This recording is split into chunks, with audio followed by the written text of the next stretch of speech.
Hello and welcome all. आज से हम देखेंगे इंजीनियरिंग मैकेनिक्स या अप्लाइड मैकेनिक्स के बारे में। एक टॉपिक है, उसका नाम है सपोर्ट रिएक्शंस और shear force and bending moment diagram. आज का लेक्चर बहुत इंपॉर्टेंट लेक्चर है क्योंकि आज मैं जितने भी बेसिक और फंडामेंटल टर्म्स इस टॉपिक में आते हैं उनके बारे में डिस्कस करूंगा। तो मेरा आपसे रिक्वेस्ट है कि इस वीडियो को आप पूरा देखें और प्रॉपरली जो भी फंडे में बता रहा हूं उन पर ध्यान दें। जनरली हम देखते हैं कि इस टाइप से कोई भी बिल्डिंग का स्ट्रक्चर है। यहाँ पे मैंने वर्ड यूज करा है बिल्डिंग स्ट्रक्चर। बिल्डिंग में बहुत सारी चीजें हम यूज करते हैं, ब्रिक से लेके सब कुछ, लेकिन यहाँ पे मैं बात कर रहा हूँ बिल्डिंग स्ट्रक्चर की। स्ट्रक्चर का मतलब रहेगा बीम्स और कॉलम्स, ऐसे मेंबर जो पूरी बिल्डिंग का लोड बियर कर रहे हैं और उसको ग्राउंड तक जो है वो ट्रांसमिट कर रहे हैं। तो ऐसे मेंबर जो वर्टिकल है, जो वर्टिकल मेंबर्स रहते हैं, इन्हें हम कहते हैं कॉलम्स, और जो हॉरिजॉन्टल मेंबर रहते हैं उन्हें हम कहते हैं बीम्स, कॉलम्स एंड बीम्स। अब इतना मोटा डायग्राम हम बार बार नहीं बनाते हैं, तो हमारी ईज के लिए हम क्या करते हैं, एक्चुअली हम इस तरह से डायग्राम बनाते हैं। इस डायग्राम को हम कहते हैं line diagram, line diagram of a beam. Line diagram में जो वर्टिकल मेंबर्स है वो बीम है, और जो हॉरिजॉन्टल मेंबर है, सॉरी, जो वर्टिकल मेंबर्स है वो कॉलम्स है, और जो हॉरिजॉन्टल मेंबर्स है वो हमारे बीम है। नाउ बीम के ऊपर, ये जो हमारा बीम है, इस बीम के ऊपर हम लोड अप्लाई करेंगे। लोड के टाइप्स अभी हम आगे बात करेंगे कितना टाइप से के लोड होते हैं। तो लोड जब भी लगेगा बीम के ऊपर, तो जो कॉलम्स हैं वो ऊपर रिएक्ट करेंगे। ये यहां पे हो रही है एक्शन और कॉलम्स करेंगे रिएक्शन। तो इस टाइप से डायग्राम, इसलिए आपको इस डायग्राम में जो एरो है ये ऊपर लगा हुआ मिलेगा। This is the logic behind the line diagram. Now अब थोड़े जो टर्म्स हम यहां यूज करते हैं उसके बारे में हम जान लें। सबसे पहले तो सबसे पहले मैं बताऊंगा आपको टाइप्स ऑफ बीम्स के बारे में कि कितने टाइप्स के बीम्स हैं। टाइप्स ऑफ बीम्स, तो सबसे पहला बीम हम यहां पर है simply supported beam. Then we have overhanging beam. Then next is cantilever beam, fixed beam, and fifth one is continuous beam. तो इतने टाइप्स के हमारे पास बीम्स हैं। तो हम बारी बारी डिस्कस करते हैं इनके बारे में कि क्या लॉजिक है। सबसे पहली बात, ऐसा बीम जिसके कॉलम्स या सपोर्ट्स उसके एक्सट्रीम पोजीशन पे लग रहे हो, ऐसे बीम को हम कहते हैं सिंपली सपोर्टेड बीम, जो एकदम एक्सट्रीम एंड पोजीशन पे लगे होंगे। ऐसे बीम को हम कहेंगे सिंपली सपोर्टेड बीम। इसका एक और नाम है फ्रीली सस्पेंडेड बीम। कहीं कहीं आप ये नाम भी पढ़ेंगे, एक ही बात है वो। Then the next beam is overhanging beam. अब ओवरहैंगिंग बीम का नाम से ही क्लियर है, ऐसा बीम जो अपने सपोर्ट के रेस्पेक्ट में ओवरहैंग कर रहा हो, या हम उल्टा कह सकते हैं कि ऐसा बीम जिसमें सपोर्ट रिएक्शन जो है वो एंड पोजीशन पे नहीं है, उसके अंदर कहीं रहेगी, उसे हम कहते हैं overhanging beam. Then the next beam is cantilevered beam. अब कैंटिलीवर बीम में क्या होता है, एक एंड उसका फिक्स होता है। अब beam having one and fix and other and free, दूसरा एंड जो है वो हवा में झूलता है, उसे कहते हैं हम cantilever beam. Then the next beam is fixed beam. Beam having both end fixed is known as fixed beam.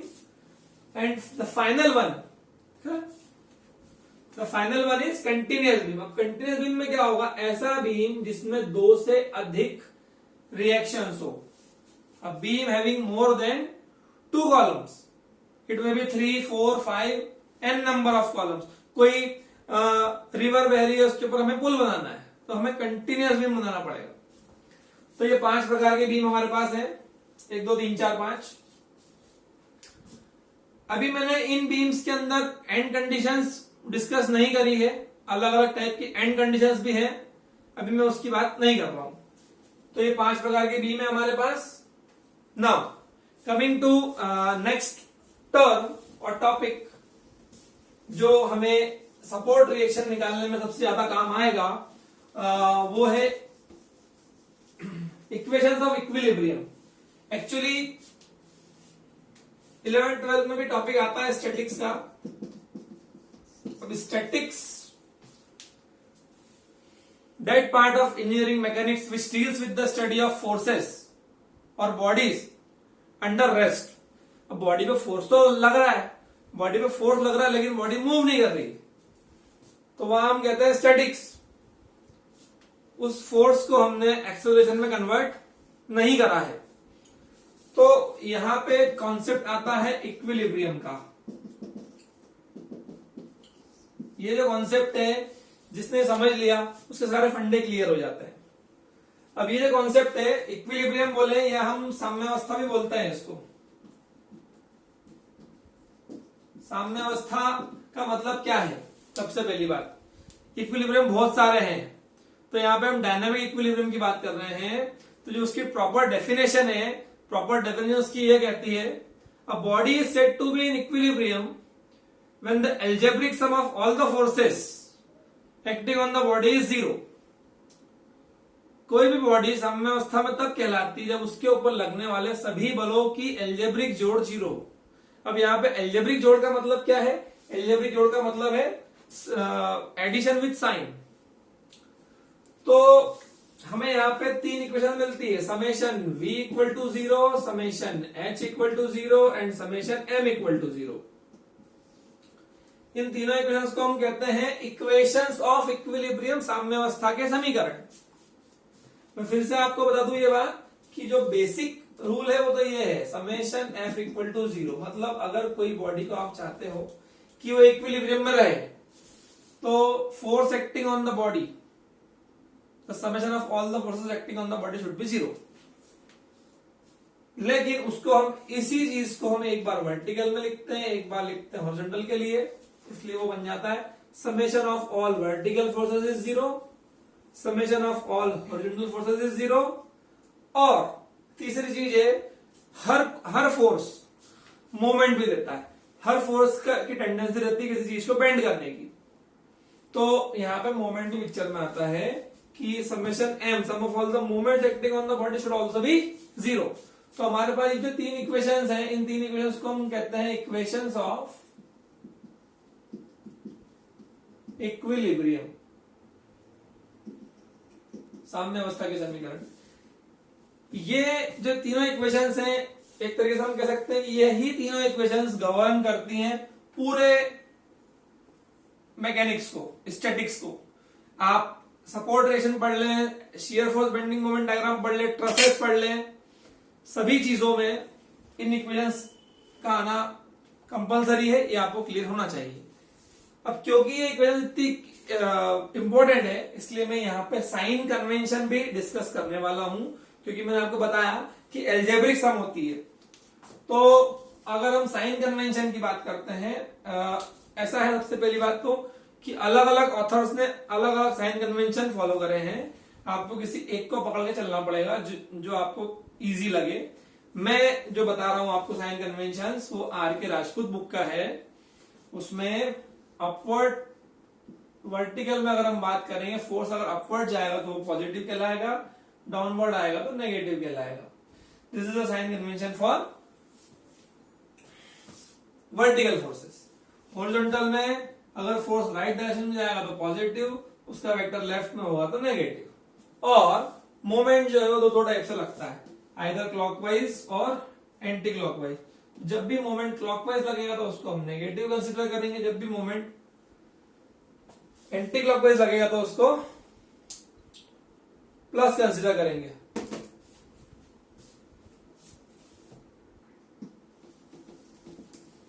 Okay. Now अभी हमने बात करी टाइप्स ऑफ बीम्स की और टाइप्स ऑफ इक्विलिब्रियम इक्वेशंस की। अब हम बात करेंगे टाइप्स ऑफ एंड कंडीशंस की। थर्ड चीज हम पढ़ रहे हैं एंड कंडीशंस। एंड कंडीशंस जो हैं वो बहुत इंपॉर्टेंट होती हैं। अगर ये हमें क्लियर हो जाए तो हमें आगे कोई प्रॉब्लम नहीं आएगी। तो एंड कंडीशन की हम बात करेंगे तो 3 टाइप की एंड कंडीशंस हैं। सबसे पहली कंडीशन है, सबसे पहली एंड कंडीशन है फिक्स्ड बीम या fixed end. Then second is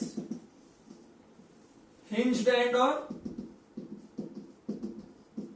pin joint, and third is roller support और रोलर एंड। तो 3 टाइप के आपने एंड कंडीशन देखी होंगी। तो सबसे पहले एंड कंडीशन हम बात कर रहे हैं, दिस इज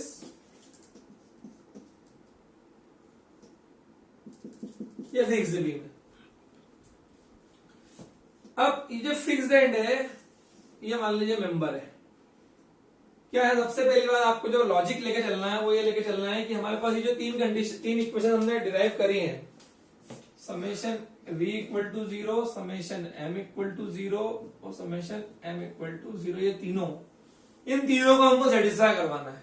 अगर हम इन तीनों को सेटिस्फाई करवा देंगे तो जो हमारा प्रॉब्लम है वो सॉल्व हो जाएगा। तो हम यहाँ पे बारी बारी देख रहे हैं। अगर फिक्स्ड एंड पे वर्टिकल डायरेक्शन में लोड लगेगा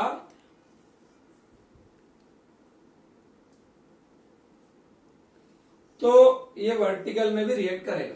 मतलब लोड लग रहा है वर्टिकल डायरेक्शन में और वर्टिकल में रिएक्शन हो रही है, मतलब ये एक्शन हो रही है, ये रिएक्शन हो रही है, क्योंकि ये फिक्स्ड एंड है।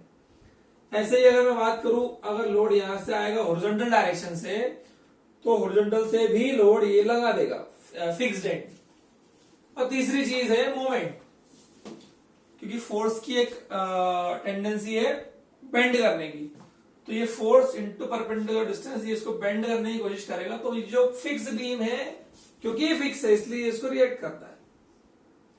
तो यहां पे हमें ये बात समझ में आती है कि फिक्स बीम में वर्टिकल में भी रिएक्शन मिलेगी, हॉरिजॉन्टल में भी मिलेगी और मोमेंट में भी रिएक्शन मिलेगी, तीनों में मिलती है।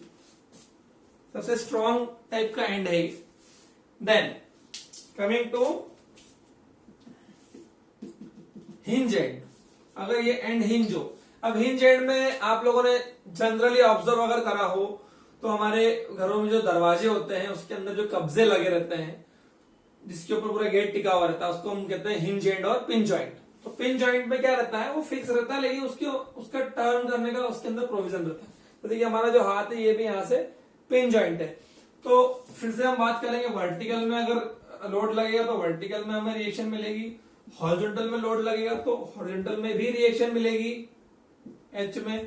लेकिन अगर ये फोर्स मूवमेंट देगा तो ये यहाँ पे मूव मतलब रिएक्ट नहीं कर पाएगा, ये जो पूरा मेंबर है ये घूम जाएगा, टर्न हो जाएगा। गेट को भी हम देखते हैं, उसको हम इजिली टर्न कर सकते हैं क्योंकि वो मूवमेंट को रेजिस्ट नहीं कर सकता। तो मोमेंट यहाँ पे हमें नहीं मिलेगा। तो वर्टिकल में वर्टिकल रिएक्शन मिलेगी, हॉरिजॉन्टल मिलेगी, लेकिन मूवमेंट में रिएक्शन नहीं मिलेगी। Then third type is roller support. Roller support में आपको डायग्राम ऐसा मिलेगा, ये रोलर सपोर्ट है और ये मान लीजिए हमारा बीम है। रोलर सपोर्ट या तो आपको ऐसा डायग्राम मिलेगा या नीचे आपको सरफेस बना के दे देगा, एक ही बात है वो, it makes no difference. Roller में वर्टिकल लोड लगाओगे आप, वर्टिकल में रिएक्शन देगा। हॉरिजॉन्टल लोड लगाओगे रिएक्शन नहीं मिलेगी, क्योंकि आप अगर स्केट्स पे खड़े हैं और आपका लोड लग रहा है अर्थ सरफेस के परपेंडिकुलर, तो अर्थ रिएक्ट करती है ऊपर, तो वर्टिकल में तो मिलता है रिएक्शन। लेकिन हॉरिजॉन्टल में अगर मान लीजिए आपको कोई धक्का लगाता है रोलर में, तो आप मूव कर जाते हैं, रिएक्ट नहीं हो पाता, इसलिए एच में रिएक्शन नहीं देगा। और मोमेंट अगर लगेगा तो मोमेंट तो कहीं से कहीं तक वो रिएक्शन देगा ही नहीं, तो मोमेंट भी रिएक्ट नहीं करता है। तो ये जो कॉन्सेप्ट है, मैं फिर से बोल रहा हूं, this concept is very very important. Fixed beam जो है हमारा, वो तीनों में, वर्टिकल में, हॉरिजॉन्टल में और मोमेंट में, तीनों में रिएक्ट करेगा, रेजिस्ट करेगा। हिंज जो है वर्टिकल में करेगा, हॉरिजॉन्टल में करेगा, लेकिन मूवमेंट में नहीं कर पाएगा। और हमारा जो रोलर सपोर्ट है वो वर्टिकल में रिएक्ट करेगा, लेकिन हॉरिजॉन्टल में और मूवमेंट में रिएक्ट नहीं करेगा। So this is all in this lecture. मैं फिर से बोल रहा हूं, ये लेक्चर बहुत ही कॉन्सेप्चुअल लेक्चर था। आप लोगों को कुछ भी क्वेरी हो आप कमेंट बॉक्स में आके पूछ सकते हैं, और इसके बाद जो नेक्स्ट लेक्चर रहेगा उसमें मैं इस टॉपिक को कंटिन्यू करूंगा। Thank you.